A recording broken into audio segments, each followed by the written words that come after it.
Friday, January 27th, 2023, Monaco 64, home of alternative economics and contrarian views. So as you can see, I'm not at home in England. I'm at the top of a mountain in Switzerland, skiing with my cousin, and I'm going to do the report from here today. I hope you like it. I'm not going to do the market wrap up because I haven't got any connection here. But what we're going to look at today is the private equity Black Swan. And I spoke about that back in December 2nd when Blackstone actually stopped the redemption of its BREIT fund. And yes, I don't think the private equity Black Swan, I think it's still flying over the world. And yes, we're going to look at that today. Before though, I'm going to talk a little bit about what happened yesterday in the markets and the GDP numbers. GDP numbers for the fourth quarter, they're the preliminary numbers. They came out a little better than expected at 2.9. It's expected at 2.6. Stock markets rallied a little bit, about 1%, but I think it was quite an anemic rally.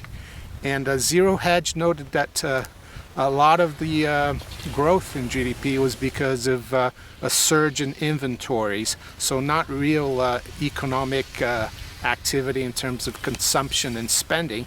And they expect the first quarter to actually be negative, first quarter of 2023. And the other thing I noticed is that the yield curve, the US Treasury yield curve is still heavily inverted, so that means the economy is still probably going to go into a deep recession, and the yields actually went up marginally, maybe about 2, 4, 5 basis points. So I don't think those numbers mean much. The other thing I saw, of course, is gold and silver got hit hard around 1:30 New York time. That's when the number came out. I'm still positive, of course. I think things are not good geopolitically, as I've said before. It looks like NATO, especially with Germany now, they're trying to ratchet things up. And I think commodities as well are going to continue to do well. I saw something this morning that said that inflows into emerging markets are the second highest ever, like about $1.1 billion growing every day into emerging markets in 2023. So I think that's pretty, that shows that investors want exposures to commodities. What else did we see? Yeah, let's have a look. Yeah, and as I said, I think the economy is not great. We've seen big job cuts in the tech sector with Microsoft, Apple, Amazon, and we're seeing Goldman Sachs cut jobs as well.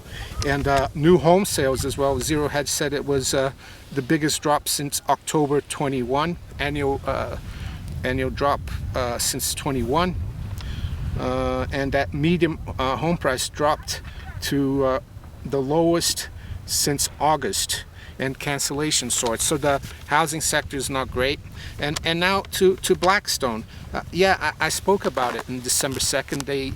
They stopped redemptions of a real estate fund for high net worth individuals. And yesterday they reported that there's another fund that they have for institutional investors and pension funds, and they're getting a lot of redemptions. And I was looking at private equity or alternative investments. They make up about 27% of high net worth individuals' portfolio. And liquidity is a huge problem for private equity because it's not traded, publicly traded. And I think if you remember, some of you might remember in 2007 when you started to see the subprime problems. Yeah, and it started small and it kept coming, different companies going bust, subprime providers. And I think I think this could be the same thing for that was someone knows me there. But this could be the same thing for private equity, and that's why I think it could be a Black Swan. And Blackstone is the biggest private equity group out there, and they're having problems with their real estate funds. Of course, the executives there are saying that there's no problem, everything is great. And one pension fund that's putting a lot of money into Blackstone is the University of California pension fund.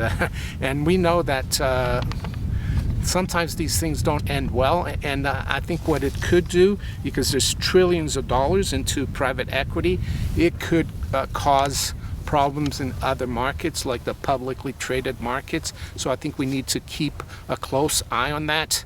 And as I finish here, I like to say I had a look this morning at the markets before we came up to ski, and I saw that the stock markets were down a little bit, currencies were down a little bit, gold and silver as well, but gold is still holding well above the 1920 level. I think that's the key level.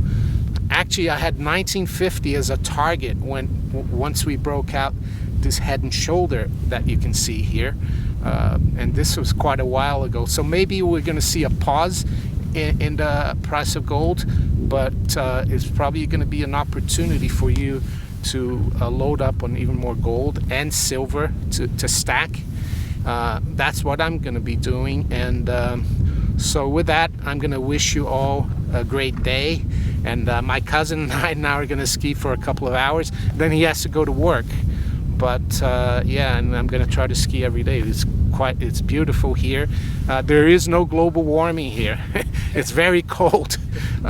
So much for that. And make sure you subscribe to the channel if you haven't seen me before, and give me a like and the thumbs up. And take care. Bye.